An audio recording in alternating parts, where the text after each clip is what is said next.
Aujourd'hui, pour ce webinaire qui porte sur la thématique du sevrage tabagique en situation de coaddiction, qui sera animé et présenté donc par le docteur Guy Hermin, psychiatre addictologue, chef du pôle addictologie et pathologie associé au centre hospitalier Édouard Toulouse, et responsable également des consultations jeunes 15-25 ans ayant des conduites à risque à l'espace Puget bis à Marseille.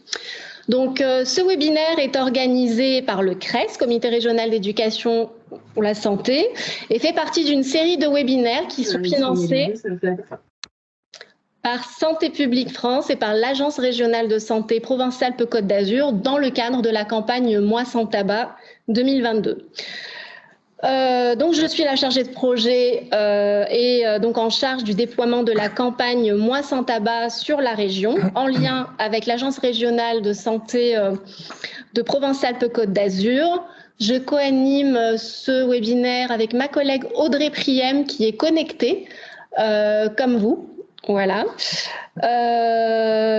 Et donc pour ceux qui ne connaissent pas le CRES, donc le CRES qui est un centre ressources généraliste en éducation pour la santé et en santé publique. Nos actions s'adressent aux professionnels du sanitaire, du social et du médico-social ou de l'éducation, ainsi qu'aux élus.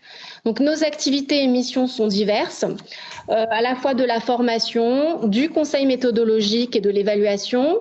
En tant que centre ressources, on assure des prestations documentaires. On gère des bases de données comme Bebop ou Oscar. On travaille aussi à la création d'outils pédagogiques et puis nous assurons la coordination de différents programmes, dont la campagne Moi sans tabac en tant qu'ambassadeur. Donc pour cette campagne, nos missions sont de la relayer. Donc du niveau national et à mobiliser et accompagner les acteurs de la région afin qu'ils puissent déployer des actions sur le terrain au plus près des publics. Donc la campagne 2022 a été plutôt un succès cette année avec notamment 162 000 personnes qui se sont inscrites contre 112 900 environ l'année dernière, soit une hausse de plus de 40%. Cette année, et c'est pour la première fois qu'on voit une hausse depuis 2018. La région PACA totalise à elle seule donc 13 327 inscriptions contre 8 700 environ l'année dernière. Et cette année, vous avez été environ 187 acteurs de terrain à vous être mobilisés pour mener des actions, avec un nombre d'actions qui atteint à peu près les 350 actions auprès de publics divers. Pour la préparation de ces webinaires, on travaille en partenariat avec Arca Sud, association régionale de coordination en addictologie sur les Bouches-du-Rhône, qui élabore et met à disposition une sélection bibliographique pour les différentes thématiques, en fonction des thématiques des webinaires, donc bibliographie que vous avez reçue ou que vous allez recevoir à l'issue de ce webinaire. Et donc, je laisse la parole au docteur Guy Hermin, le temps de partager la présentation, et puis on démarre.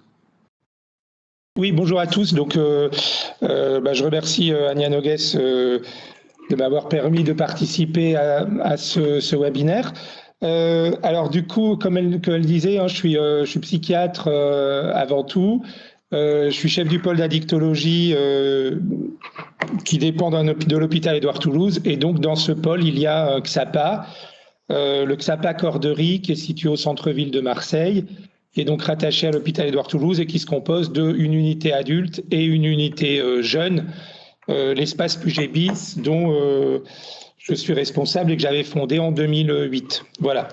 Alors j'ai accepté de participer à ces échanges avec vous, puisque c'est vrai que pour moi ça a aussi constitué un peu des interrogations et un peu un défi, puisque en travaillant dans un XAPA, la question du tabac était souvent, je dirais, au début, puisque j'ai connu ce service en tant qu'interne dans les années début 2000, Oui, ça fait un temps. Je ne suis pas resté tout le temps dans le XAPA. J'ai quand même fait des consultes adolescents aussi. Et du coup, dans les débuts des années 2000, c'était pas du tout dans les mœurs de questionner les consommations tabagiques. Ça passait vraiment plus qu'au second plan, puisque les patients qu'on recevait étaient plutôt des consommateurs de produits et de drogues illicites ou de médicaments psychotropes détournés. Donc c'est vrai que ça m'a permis là de réfléchir à cette question, de voir le cheminement qu'il y a eu sur, je dirais, surtout les 10 dernières années, mais entre 2000 et maintenant, sur la question de l'attention qu'on peut porter aux consommations de tabac. Et c'est vrai que du coup, j'ai réalisé qu'il y avait un certain même paradoxe en cas de polyaddiction, un paradoxe où on est amené à se comment dire, centrer sur les consommations les plus bruyantes, donc souvent de produits illicites qui entraînent des troubles du comportement, voilà. Et on a tendance quand même à oublier la question du tabac et de la dépendance à la nicotine, alors que par rapport aux effets délétères et aux conséquences sur la santé, c'est quand même la consommation de tabac et la dépendance à la nicotine qui entraînent de gros problèmes de santé et qui ont des conséquences sur des problèmes somatiques graves. Et donc, comme vous le verrez là sur les diapos, le tabac est impliqué dans quand même beaucoup de pathologies mortelles, somatiques. Voilà, donc du coup, il y a un certain paradoxe, effectivement, à se centrer plus sur les produits illicites en XAPA. Et de toute manière, la personne qui vient consulter, c'est très très rare que le motif initial soit une aide au sevrage tabagique. Voilà. Donc ça, c'est un premier point, un premier un peu paradoxe. Et du coup, ça a quand même bougé les mentalités, la culture des soignants par rapport à l'abord du tabac a quand même bougé je dirais, sur tous les 10 dernières années. Et notamment avec ces événements, le mois sans tabac et tout, ça a quand même entraîné des changements dans la perception du tabac en cas de polyconsommation. Donc, comme vous l'avez là sur la diapo, hein, en fait, le tabac et l'alcool sont souvent associés, sont les produits les plus consommés en France. Hein. Donc, vous avez à peu près, vous avez les chiffres. Peut-être que le CRES vous a même donné des chiffres plus récents. Là, on est environ à 27% d'adultes fumeurs réguliers en France. Voilà. Après, il y a aussi la question, je trouve que c'est intéressant de réfléchir à est-ce que le patient qui a des problèmes de polyaddiction, comment est-ce que lui il hiérarchise les problématiques, ces problématiques addictives. Alors sûrement, souvent c'est effectivement, puisque je vous dis que c'est pas le motif initial de sa démarche et de sa demande de soins et d'aide.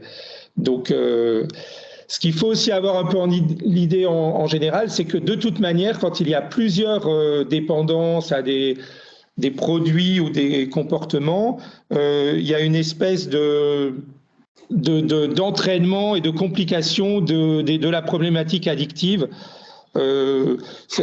certainement pour plusieurs raisons, hein, mais notamment pour un substratum neurobiologique, psychologique. Et du coup, c'est toujours plus difficile quand on a des polyconsommations, polyaddictions, c'est plus difficile d'arriver à un sevrage. Voilà. Donc ça, c'est les premières idées que je dirais.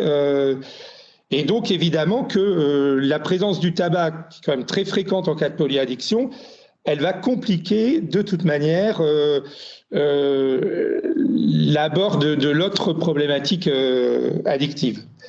Et donc si on est dans une idée de sevrage, le sevrage est plus compliqué, plus complexe. Voilà.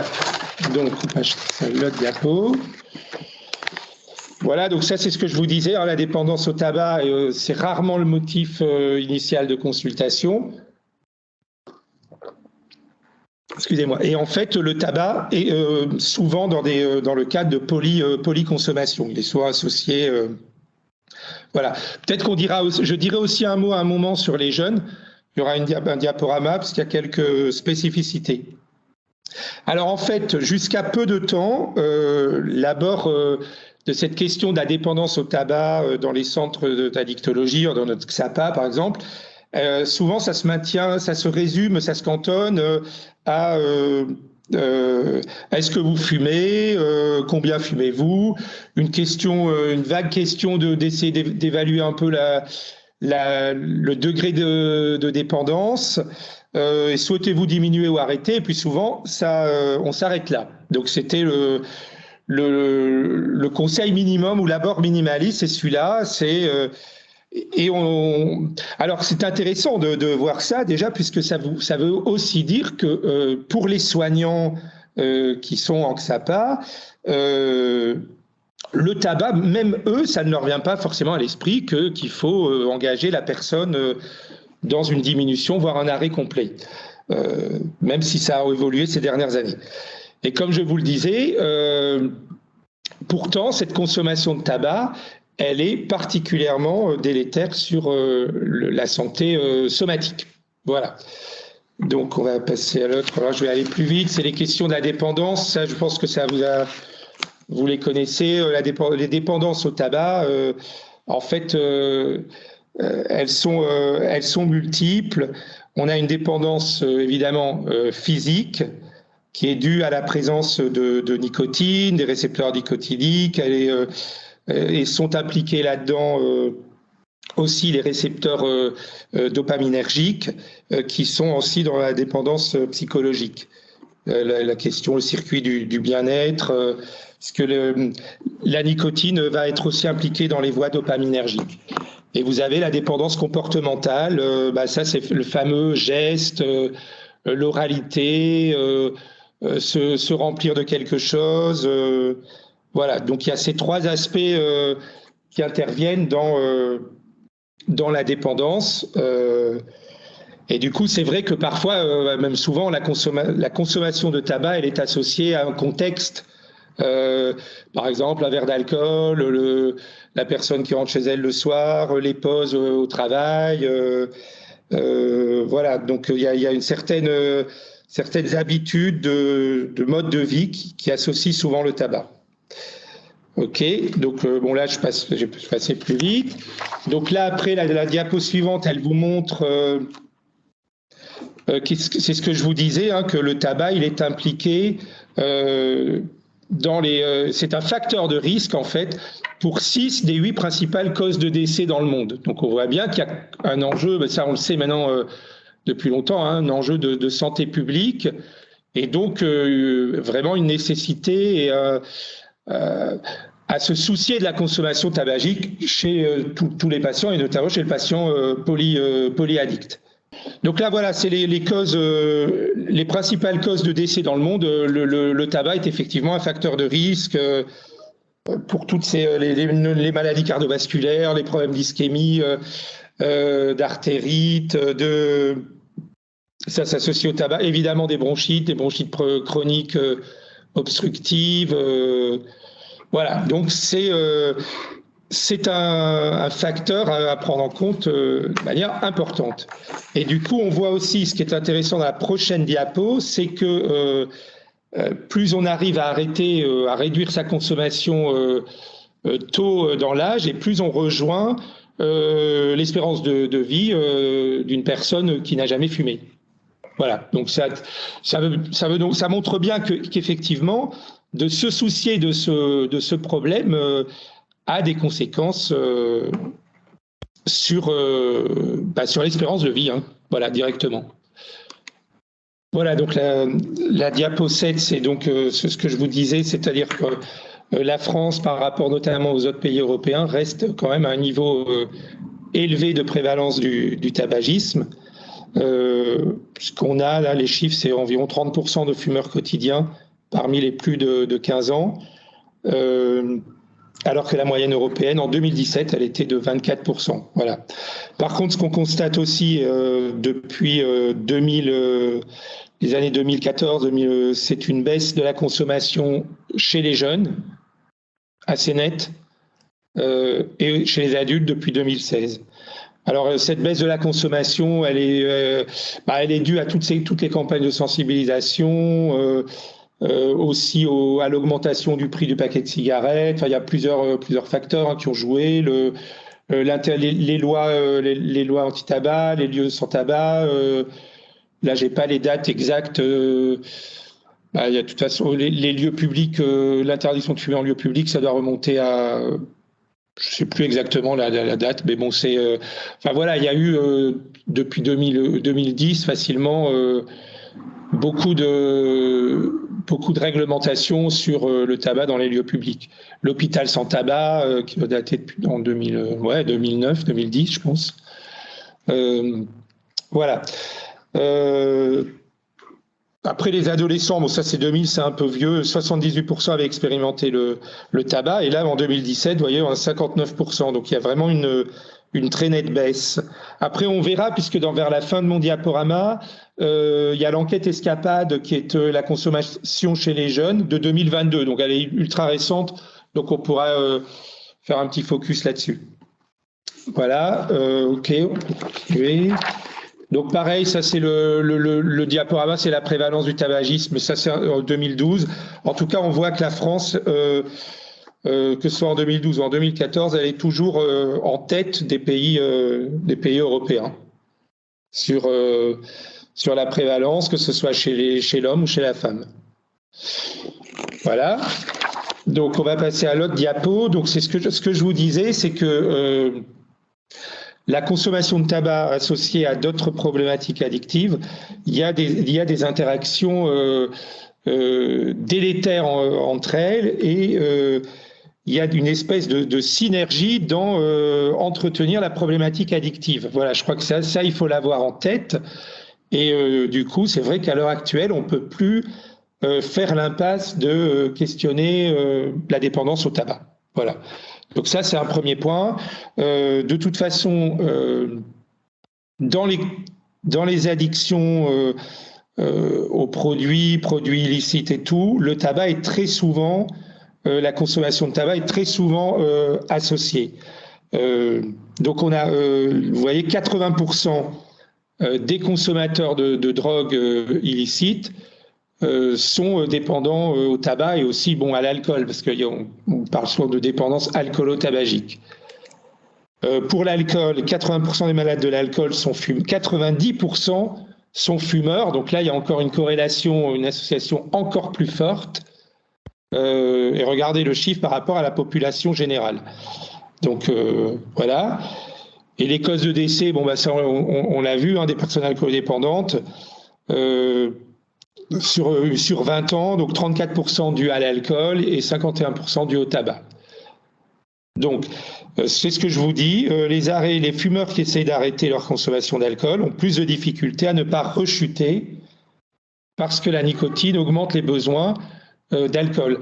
Et ça peut se voir aussi pour d'autres dépendances. Donc, il y a vraiment une synergie négative par rapport aux addictions, et du coup, le fait que, admettons qu'on a une personne qui est sevrée dans les consommations, je ne sais pas moi, d'opiacés ou de cocaïne, le fait qu'elle maintienne sa consommation de tabac peut favoriser la rechute. Voilà, plus facilement. Alors après, des fois, on a aussi, mais ça peut-être on le verra dans les échanges, des phénomènes de compensation.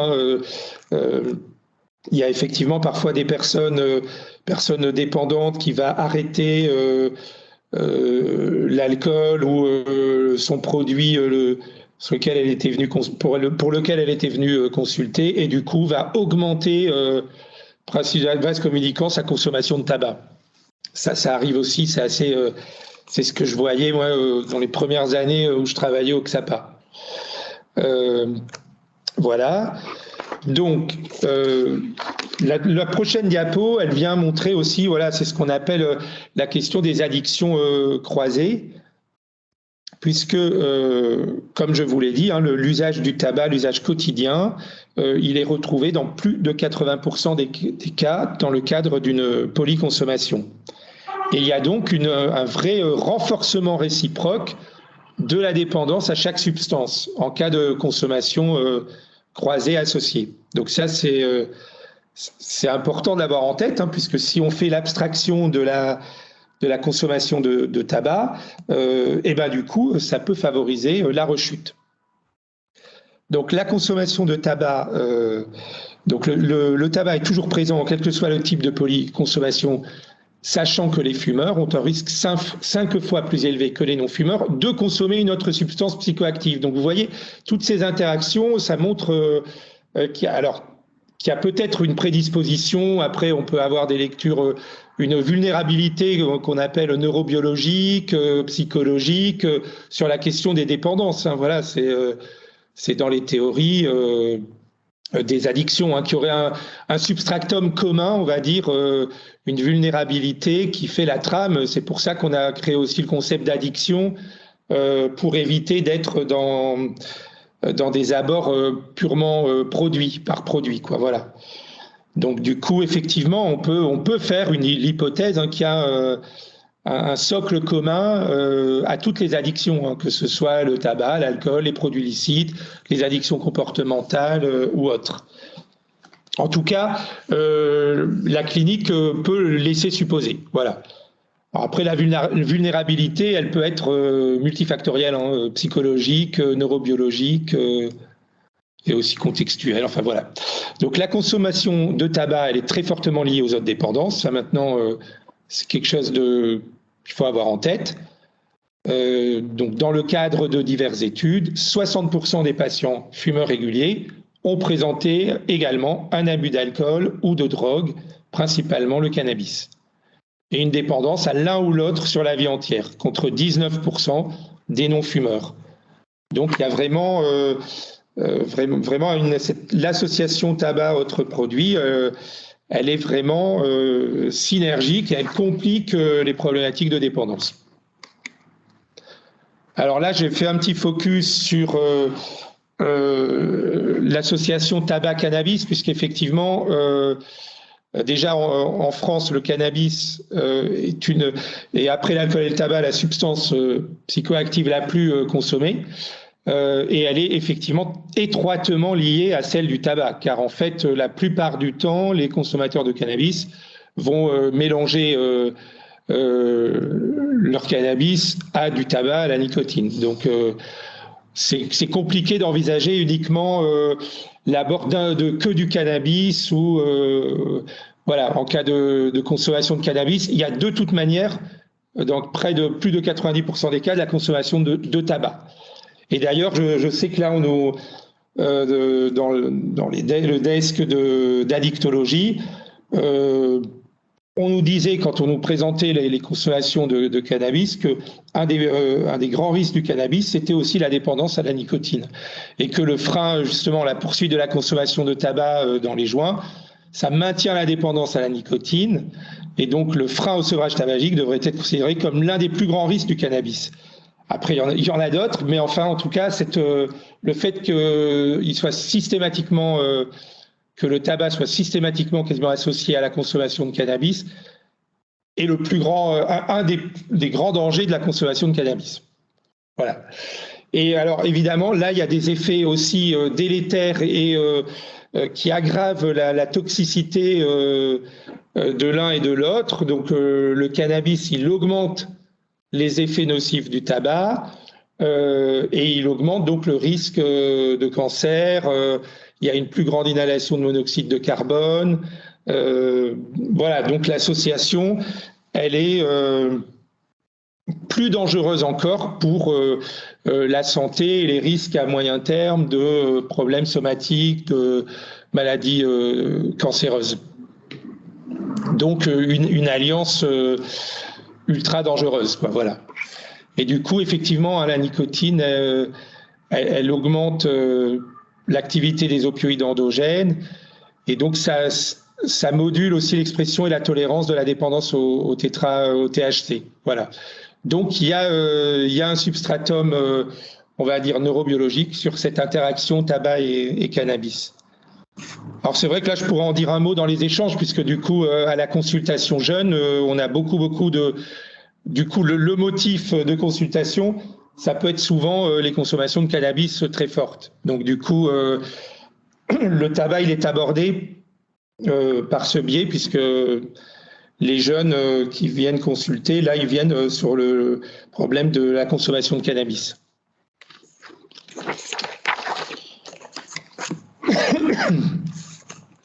Voilà, donc là, en fait, on a, c'est là l'enquête dont je vous parlais, la Escapade 2022.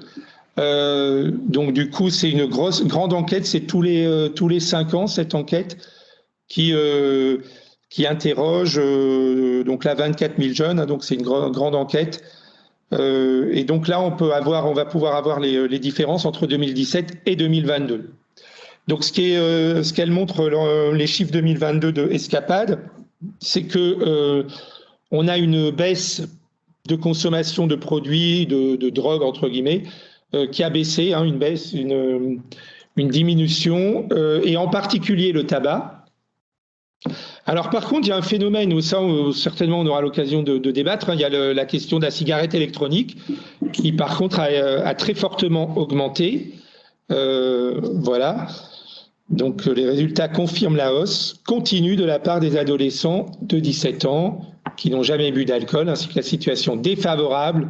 Alors là, on parle du contexte, plus précarité de jeunes en apprentissage ou de ceux qui ont été en échec scolaire. Et du coup, là, très dernièrement, il y a, alors nous, on l'a vu un petit peu à l'espace Pugébis, il y a ces cigarettes-là qui sont consommées, les puffs par des très jeunes en collège. Et du coup, voilà, il y a une vigilance à avoir, à mon avis, là-dessus, puisque c'est un peu considéré comme très ludique, un peu comme un jouet. Et alors qu'en fait, voilà, ça peut être du coup une entrée à dépendance à la nicotine. Donc dans l'enquête, du coup là vous avez tabac, alcool, cannabis. Là il y a les petits graphiques. On voit les évolutions sur Escapade 2022. Voilà, donc là il y a une distinction entre les expérimentateurs pour les différents produits, là, les 3 produits. Il y a les usages réguliers. Vous avez, on vous dit ce que c'est, hein, c'est moins de 10 usages dans le mois, dans les 30 derniers jours. Enfin, au moins, usage régulier, c'est au moins 10 usages sur le dernier mois. Voilà. Ok. Bon, là encore, il y a les chiffres, tabac, cigarettes, vous avez tout ça, là, on peut le passer peut-être. Vous pourrez le regarder. API, c'est les alcoolisations ponctuelles massives, là, ce qu'on appelait aussi en termes anglais binge drinking. API répété, c'est genre les trous noirs, quoi. C'est une consommation très rapide d'alcool et très forte. Voilà. Et donc les e-cigarettes, voilà, il y a une augmentation importante entre 2017 et 2022 sur les quotidiens. Voilà, ils ont distingué les lycées professionnels et les lycées généraux. Ouais. Il y a une différence importante entre 4 et 13. Bon, voilà. On continue. Alors, du coup, on en vient maintenant à cette question de comment on aborde la problématique tabac en cas de polyconsommation. Alors, il y a un premier point, c'est un peu ce que je disais en introduction. Je pense que il y a déjà un travail à faire auprès des équipes et de nos équipes sur comment elles perçoivent la consommation de tabac, puisque parfois les soignants eux-mêmes vont se dire de toute façon, ils vont même pas penser à proposer ou à parler de cette consommation de tabac chez le patient polyaddict, en se disant de toute façon, bon, c'est pas le problème, c'est pas le moment, on va pas lui parler ça d'emblée, ça va le braquer. Enfin voilà, il y a toutes sortes de quand même de toujours un peu à l'heure actuelle de représentation sur cette question du tabac en cas de polytoxicomanie. Donc il y a effectivement une certaine réticence, je ne sais pas comment on pourrait dire, des équipes à proposer l'arrêt ou même la diminution du tabac. Mais je pense, enfin moi personnellement, j'ai vu l'évolution sur le centre Puget-Corderie, le XAPA. Je trouve qu'il y a quand même une évolution et je pense que vraiment le mois sans tabac, il a beaucoup joué sur une prise de conscience des soignants déjà, de l'importance d'en parler avec le patient systématiquement, de proposer une aide, voilà. J'ai le sentiment que ça a un petit peu bougé, mais depuis pas très longtemps quand même, parce que le tabac, ça fait bien longtemps qu'on en parle au niveau santé publique, mais dans les XAPA, je trouve que ça a changé. Enfin, du moins dans celui le XAPA Corderie. Après, on verra vos expériences à vous. Alors parfois, effectivement, mais ça c'est comme dans les équipes en psychiatrie. Nous, on a notre équipe.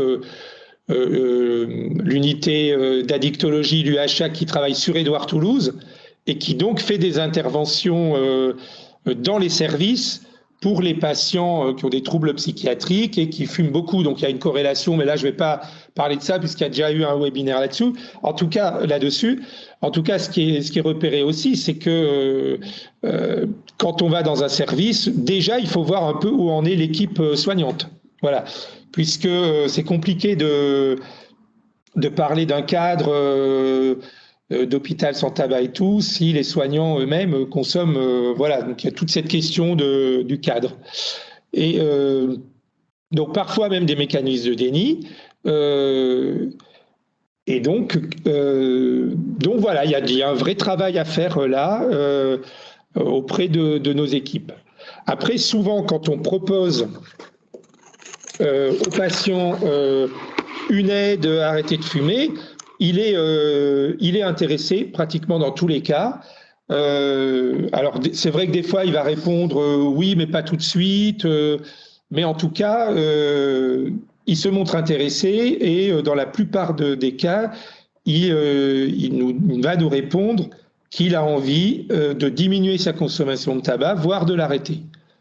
Donc le fait d'en parler, ça montre aussi qu'on va se soucier de lui et de sa santé, qu'on va essayer aussi d'entraîner, parce que chez les patients addicts, il y a souvent une négligence un peu de leur santé globale, qu'on va entraîner un souci de soi dans le travail qu'on va faire avec le patient, le travail psychothérapeutique, quoi, on va dire. Alors, c'est vrai que le patient polyconsommateur, il va quand même avoir tendance à hiérarchiser les produits qu'il consomme en fonction des conséquences négatives qui vont directement impacter son quotidien. Et donc le tabac, c'est sûr qu'il se retrouve très rarement au premier plan de sa problématique. Et voilà, ça c'est un fait. Voilà, donc du coup c'est ce que je vous disais, il y a quand même une évolution là-dessus. Alors, ce que je vous dis, c'est que maintenant, la question de la consommation du tabac, elle est quasiment, je dirais, tout le temps abordée lors du premier entretien. Chez nous, c'est souvent les infirmiers qui le font. Il y a un questionnement sur ce que je vous disais, au moins la consommation et éventuellement, ça peut aller jusqu'à l'évaluation du degré de dépendance. Est-ce que vous fumez dès le matin, tout de suite dès le lever? Enfin voilà, c'est pas systématique ça. Mais la tendance est quand même à de plus en plus aborder cette question. Donc proposer une aide au sevrage tabagique, voilà, ça c'est quand même aussi en train de rentrer un peu dans les mœurs. Et alors chez les jeunes, on a remarqué que quand on a des appareils, nous, pour mesurer le taux de monoxyde de carbone, alors ça intéresse beaucoup les patients. Ils sont toujours intéressés pour faire ce test et ça leur permet d'avoir une idée de leur intoxication au monoxyde de carbone. Et du coup, c'est un bon moyen. Chez les jeunes, ça marche très bien. d'engager la discussion. Souvent, nous, à l'espace Pugébis, si des jeunes abordent cette question, l'infirmier, il leur fait un test et du coup, ça peut être une porte d'entrée pour parler de la diminution de la consommation, de la dépendance au tabac. Donc ça, c'est pas mal. Et on participe aussi à un programme là qui s'appelle Tabado. C'est chez les jeunes, les lycéens. Mais je vous en dirai un mot parce que j'ai une petite diapo où là aussi il y a le fait de mesurer la consommation de tabac, de monoxyde de carbone. Ça a un aspect un peu, on voit la personne, le patient se rend compte vraiment, il peut toucher du doigt l'intoxication qu'il a au monoxyde de carbone. Donc voilà, c'est pas inintéressant d'avoir ces testeurs. Diapo suivante. Donc là, c'est vraiment une petite échelle, le fameux test de Fagerström simplifié. Donc voilà, donc ça c'est pas mal quand même de pouvoir poser la question. Ça donne une idée de la dépendance par rapport à la nicotine et les délais. Pour le test de Fagerström complet, je pense qu'il a aussi des questions sur est-ce que vous fumez quand vous êtes malade, est-ce que quand vous avez une bronchite, vous arrêtez de fumer. Donc là, vraiment, c'est le délai entre le lever et la consommation de cigarettes. Le nombre de cigarettes fumées par jour et ensuite le délai, c'est vraiment entre moins de 5 minutes, c'est-à-dire dès le lever, au petit déjeuner ou la première demi-heure ou après 1 heure et après plus d'1 heure. Voilà. Donc ça donne, moi je trouve que c'est intéressant de pouvoir questionner à l'aide de ce petit test. Il est vraiment très rapide. Voilà. Et d'ailleurs dans le programme Tabado, on l'a ce test. Ok, autre.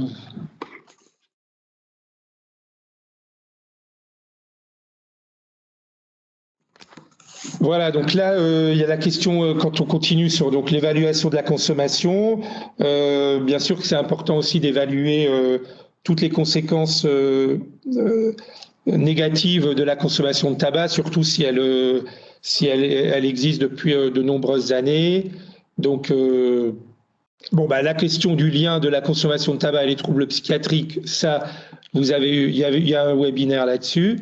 Donc, on retrouve beaucoup de pathologies, que ce soit psychotiques, anxieuses, dépressives.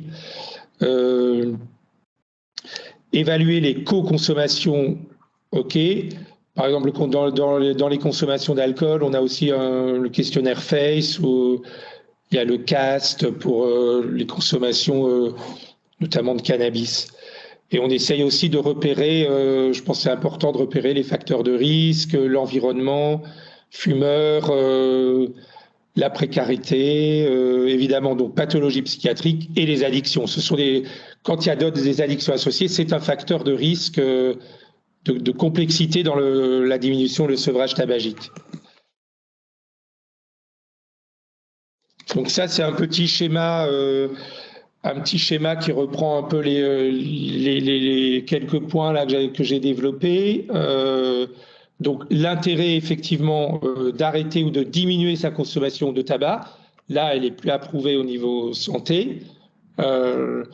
Donc engager la question et l'échange avec le patient sur son désir d'arrêter de fumer. On évalue sa consommation, notamment par ce test de Fagerström simplifié.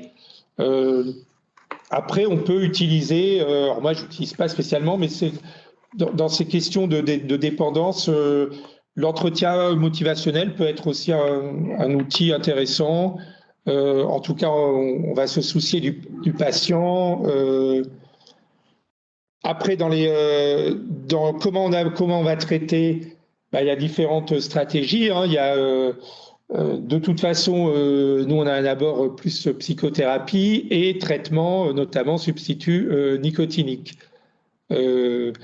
Donc là, en fait, en XAPA, nous, on peut les donner.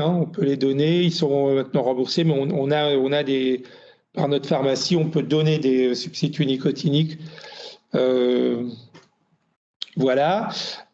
Oui, ça, c'est une idée c'est une question importante parce que la question d'hiérarchiser ou pas les arrêts ou les diminutions, en fait, il est mieux d'envisager bizarrement quand même un arrêt simultané des produits. Alors c'est vrai que le patient, il n'est pas toujours d'accord là-dessus, puisque je vous dis, il hiérarchise. Donc lui, il va nous dire non, mais je préfère d'abord arrêter les consommations d'opiacés, et pour le tabac, on verra beaucoup plus tard. En tout cas, ce qu'on peut faire aussi, on peut trouver un compromis avec lui et une idée de réduire au moins sa consommation. Donc là, il y a les différentes stratégies, essayer d'éliminer des cigarettes dites un peu inutiles. Enfin voilà, il y a toutes sortes un peu de coaching, coping pour l'aider à diminuer sa consommation. Mais c'est vrai que d'aborder simultanément ces questions d'arrêt ou de sevrage par rapport aux autres addictions est important à avoir en tête. Parce que sinon, je vous dis, le risque, c'est qu'on le parle pas, quoi, que ce soit pas parlé du tout en début de prise en soin du patient. Bon, bah là, vous avez un petit rappel donc sur les substituts nicotiniques. Alors, c'est vrai que la règle, c'est de ne pas hésiter. Alors, nous, on se sert on voit un peu, on évalue la quantité de nombre de cigarettes que fume le patient. On a le test OCO qui nous donne une indication.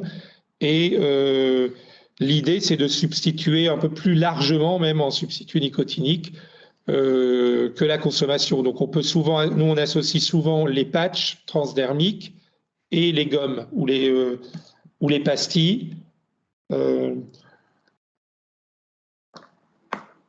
qu'on peut donner aux patients. Après, on n'a pas l'habitude de prescrire d'autres médicaments comme le Buprion, enfin d'autres produits qui sont proches d'antidépresseurs. Ça, on ne les prescrit pas. En tout cas, les substituts nicotiniques associés à un soutien psychologique ont montré leur efficacité et sont plus efficaces quand il y a les deux associés, c'est-à-dire le substitut nicotinique plus le soutien psychologique. Après, la cigarette électronique, à l'heure actuelle, ça peut aussi être constitué une aide au sevrage, puisqu'on peut doser d'une manière dégressive la quantité de nicotine qu'il y a dans la cigarette électronique. Voilà. En tout cas, voilà, ça c'est donc quand on associe les substituts nicotiniques, on a des meilleurs résultats sur l'abstinence. On voit qu'il y a 28% à 6 mois quand il y a 2 substituts nicotiniques associés. Souvent, nous, c'est les patchs et les gommes. Voilà. Le spray, on n'utilise pas beaucoup. Voilà.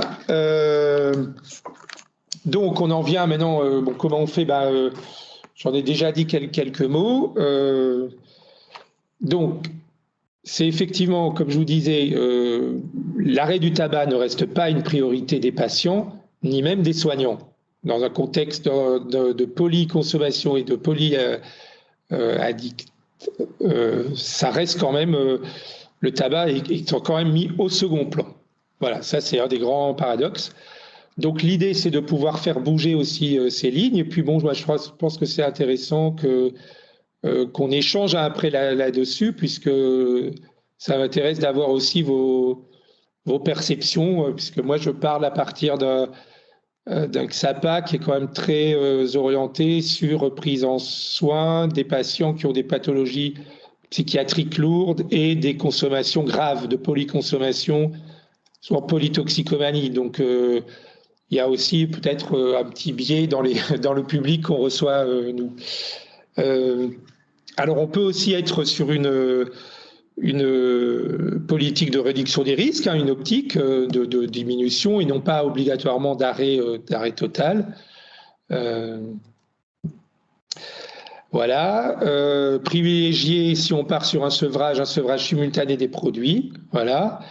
Et chez les jeunes, je vous dis, du coup, nous, on l'aborde assez facilement, la question du tabac, surtout quand il y a les consommations de cannabis. Et il ne faut pas oublier que je trouve que l'intérêt du concept d'addictologie, c'est que ça fait aussi dépasser les abords produits. Par exemple, je me souviens, j'avais reçu un jeune de 13 ans qui fumait 2 paquets de cigarettes par jour. C'était voilà un vrai problème. C'est pas parce que c'est un produit licite, c'est le lien surtout au produit qui est intéressant à réfléchir. Un jeune de 12 ans, 13 ans qui consomme massivement du tabac, voilà, donc c'est aussi inquiétant qu'un jeune de 17 ans qui fume du cannabis. Donc le programme Tabado, c'est ce que je vous disais, on y participe, c'est un programme maintenant je crois national. Dans la région, là, il est porté par le CHU de Nice.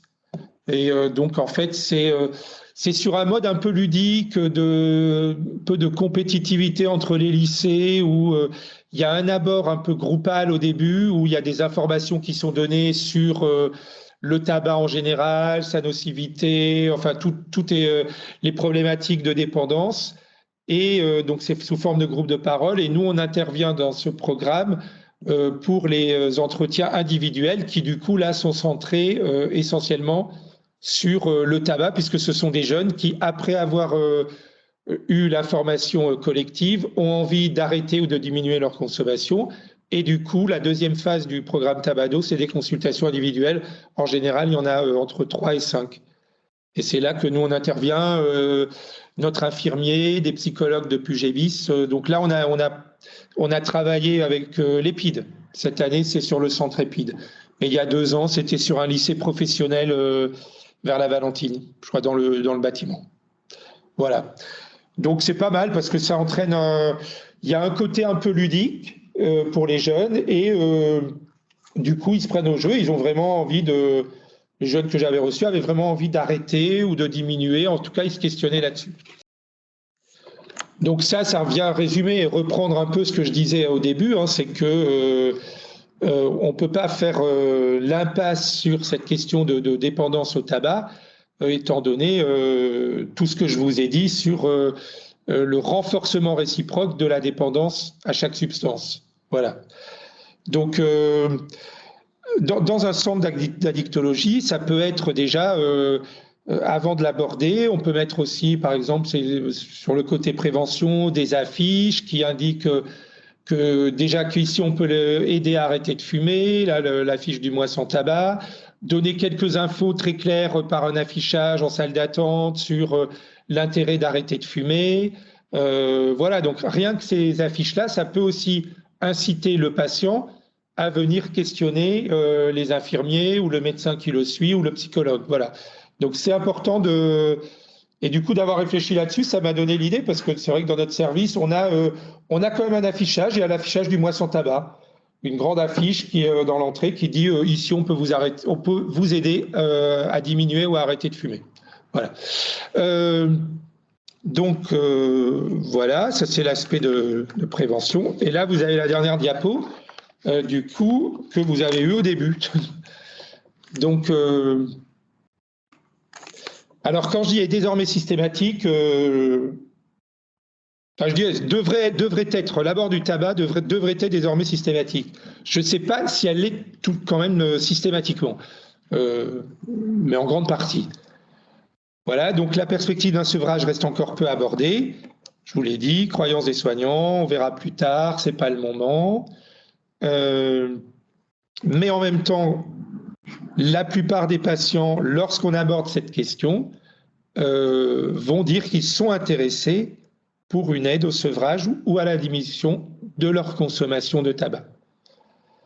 Donc, en cas de toute façon polyaddiction, on a affaire à un public qui est de toute manière déjà plus à risque, plus vulnérable, et la vigilance est particulièrement à mettre au devant de la scène, quoi. Voilà.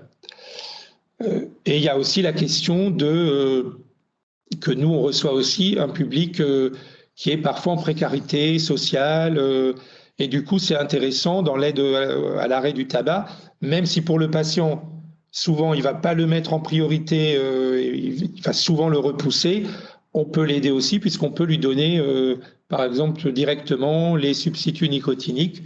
On peut les délivrer gratuitement pour lui. Voilà.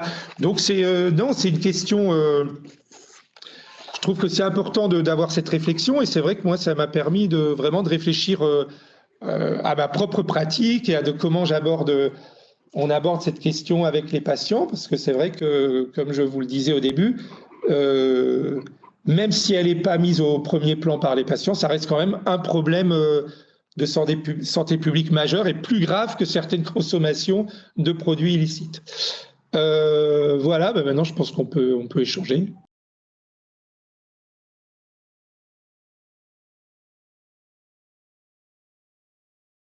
Après, moi, alors là, du coup, j'ai pas beaucoup d'expérience de l'utilisation des sprays. Moi, j'avais plutôt l'habitude d'utiliser l'association gomme et patch. Mais du coup, ouais, si vous dites que donc vous avez une expérience plutôt positive on a un abord de toute façon, nos patients, on a un abord un soutien psychologique. Après. Oui, j'entends bien. Il peut y avoir aussi une dépendance aux substituts nicotiniques, c'est sûr. Mais enfin, moi, l'expérience que j'ai de ces substituts, ouais, la plupart du temps, quand même, on arrive à diminuer, à les arrêter. Mais oui, ça peut y en avoir. Moi, je dirais que le soutien psychologique, le suivi psychologique me paraît important quand même là-dedans. Donc après, moi, les substituts nicotiniques sont de toute manière moins nocifs qu'une consommation de tabac et cigarette par inhalation. Donc il y a moins de conséquences sur la santé quand même. Oui, ça passe par une phase certainement de dépendance à l'institution et aux cliniciens.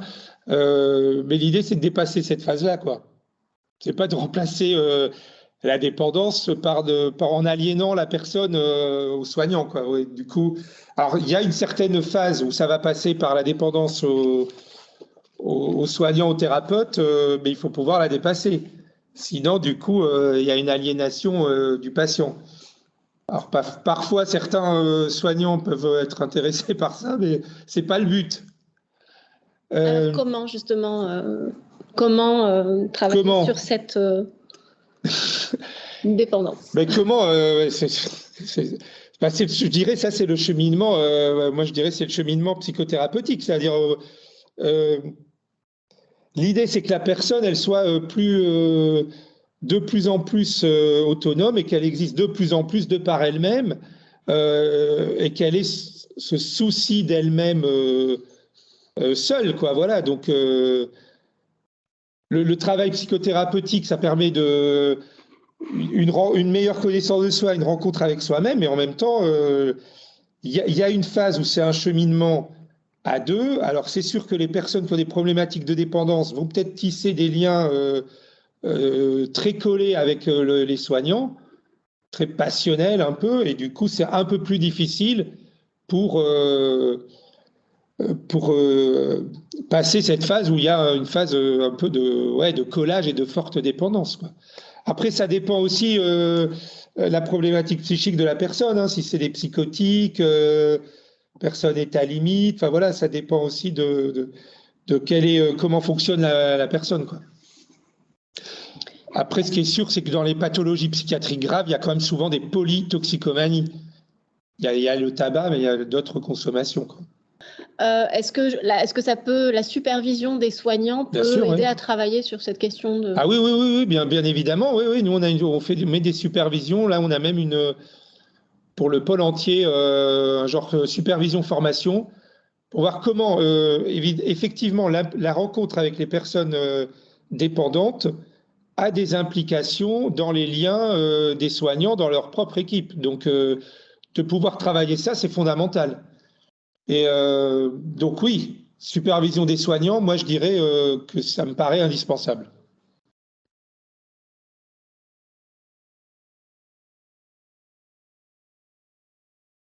Écoutez, ouais, c'est ce que je vous disais. quand il y a des jeunes qui se noient dans le cannabis, enfin, qui ont des fortes, on va dire 10 joints, au-delà de 10 joints par jour, alors ça m'est arrivé de prescrire des substituts nicotiniques par rapport au tabac, mais là, si les jeunes, parce qu'il y a des jeunes qui ne fument du tabac que par l'intermédiaire du cannabis.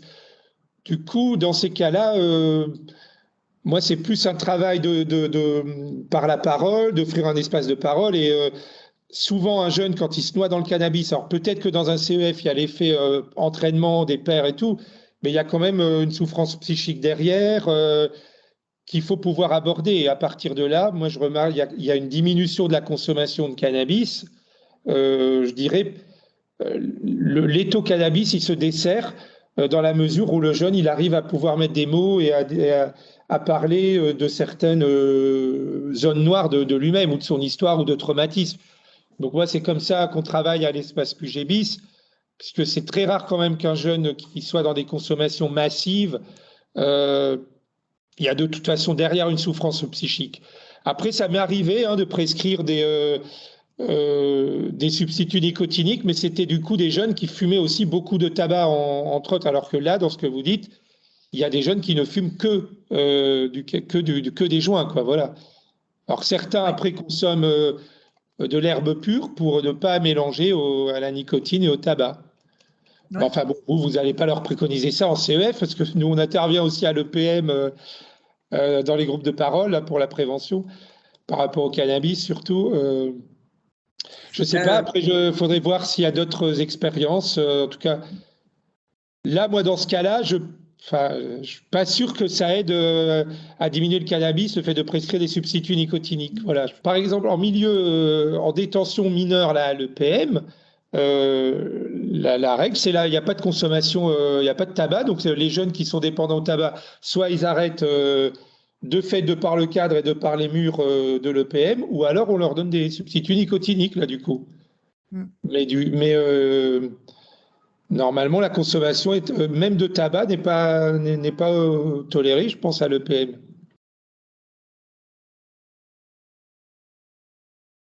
Oui, les infirmiers ont le droit de prescrire. Alors nous, on a un débat là, parce que donc, là, par exemple, l'infirmier à Pugébis, il me demande quand même de signer l'ordonnance. C'est lui qui voit le jeune, s'il y a un substitut nicotinique, et il me demande de signer l'ordonnance. Voilà. Mais donc après, c'est mieux s'ils font une formation tabaco, voilà. Mais c'est vrai que normalement, je pense que même sans la formation tabaco, tout infirmier peut délivrer des substituts nicotiniques. Hein. Mais ça reste, c'est pas. Moi, je le vois dans le service, comme il y a beaucoup de médecins, ils osent pas trop. Alors là, maintenant, il le fait de plus en plus, mais il me demande de valider son ordonnance. Voilà, il le fait pas sans que je valide l'ordonnance.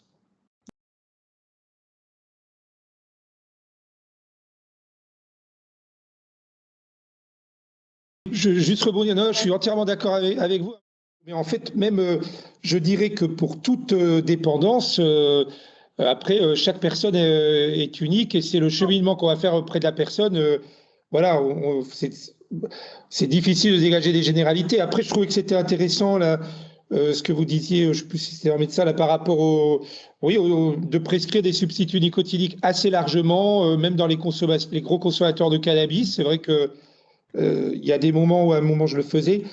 Après, c'est vrai que nous, on aborde plus par la parole et que du coup, ça peut aussi aider de voir la personne toutes les semaines, voire 2 fois par semaine, si le jeune il est vraiment en effondrement. Ça vient aider à la diminution de la consommation. Hein, voilà, ça c'est sûr. Mais ça, c'est important ce que vous dites. Hein, c'est que effectivement, la prise en charge, elle est individuelle et que voilà, selon où en est la personne dans sa vie, dans son cheminement, comment elle fonctionne psychiquement, l'aide proposée va être saisie différemment, quoi, voilà. Non, après on voit, je pense que ça, on voit pas au cas par cas. Après, c'est sûr, si c'est un moins de 15 ans qui fume 40 cigarettes par jour, je pense que après, c'est en fonction de la situation. Hein. D'accord. Non, il n'y a pas besoin d'une autorisation parentale, mais après, c'est comme quand on prescrit un psychotrope ou quoi. Si les parents sont très réticents à une prescription, c'est compliqué, quoi. Voilà, si l'adolescent, là, moi, j'ai eu une fois, je voulais prescrire un antidépresseur, il faut que je travaille avec les parents aussi, puisqu'ils sont très, très réticents à l'histoire, au fait que leur fille prenne un antidépresseur. Pourtant, elle est très déprimée, donc il faut toujours essayer quand même d'avoir l'alliance des parents si le jeune vraiment vit dans sa famille, parce que sinon ça vient dire quelque chose de conflit, de dysfonctionnement familiaux. Voilà, c'est juste une remarque là-dessus sur la question de la prescription chez un mineur, prescription d'un médicament XY, quoi.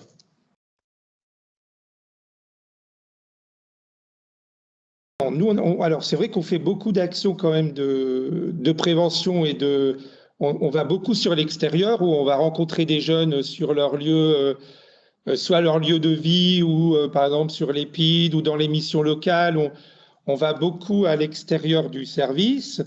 Et je dirais qu'après, alors, le fait de s'intéresser à eux, de se soucier d'eux, de montrer qu'on se soucie d'eux, déjà, ça enclenche un mouvement vers le soin et vers s'accaparer de l'espace de parole. Et en tout cas, les jeunes s'en emparent très bien. Après, c'est vrai que dans le service, alors, ça peut être les parents qui sont les premiers demandeurs. Après, on a aussi maintenant une équipe mobile, donc on peut aller vers les jeunes, on peut intervenir au domicile, dans des cas de conflit, de crise familiale, ou un jeune qui reste chez lui.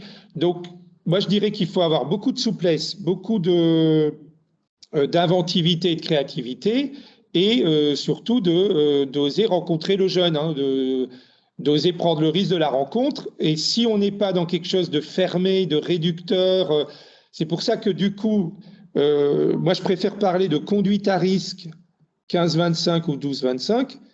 Comme ça, il n'y a pas cette étiquette aussi de addiction, toxicomanie. Et je trouve que pour les jeunes, c'est moins stigmatisant. Donc, toute la question de développer l'aller vers, montrer qu'on est disponible, s'intéresser à lui. Quand un jeune ne veut vraiment pas venir, trouver un moyen, maintenant on a aussi un site internet avec l'espace QGBIS, de proposer un contact téléphonique, de proposer une rencontre en dehors du service, de lui proposer des fois un truc qui marche bien, se dire écoutez, j'entends bien que c'est difficile pour vous là de venir, mais je vous propose 3 rencontres et puis après on fera le point. Là par exemple hier, il y avait un jeune qui était très très opposant, 15 ans, amené par sa mère, et il me disait bon, donc l'idée c'est de comment on tisse un contact, ça c'est du contact aux soins au début. Donc lui, il me disait, j'en ai marre, j'ai été étiqueté HPI, TDAH, donc fou. Maintenant, maintenant, je fume du cannabis depuis 1 an. Maintenant, on me traite de toxicomane. Donc, en gros, du coup, voilà, c'est laisser la rencontre le plus large possible et le plus ouvert possible, sans être dans un abord réducteur ou surtout pas explicatif non plus, et ni normatif. Donc, on a une position très fragile. Il ne faut pas qu'on soit comme les parents. Il ne faut pas qu'on soit comme un rappel à la loi en disant que c'est interdit. Voilà, il y a tout ce côté de disponibilité psychique, ce qui permet aux jeunes de s'emparer de l'espace de parole. Mais après, la question de comment ils viennent consulter, c'est toujours une question, hein, même dans les foyers.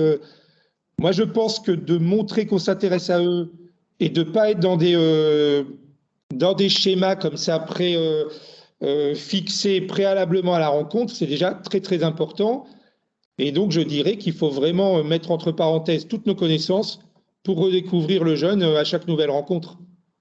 Voilà, donc c'est ça. En tout cas, c'est ça. Moi, en tant que psychiatre, c'est ce qui m'intéresse dans le suivi de ces jeunes. Sinon, pour leur dire que faire un cours sur les dangers du cannabis ou quoi, non. Enfin voilà, on n'est pas là-dedans. Même si c'est une forme de prévention, sur les groupes de parole, on s'en dégage.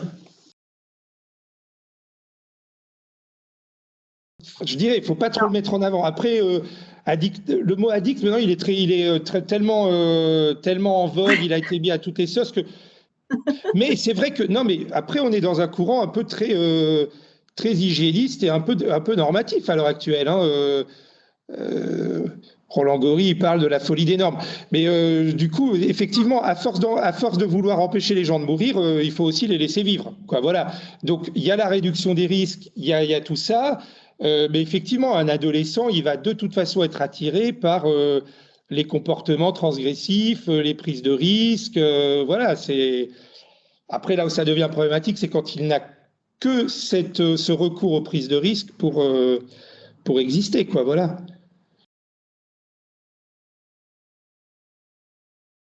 Dans les centres d'addictologie, dans les XAPA, il y a possibilité d'anonymisation de la personne en cas de consommation de produits illicites. C'était la loi de 70 pour favoriser justement l'accès aux soins et non pas d'être dans un volet répressif.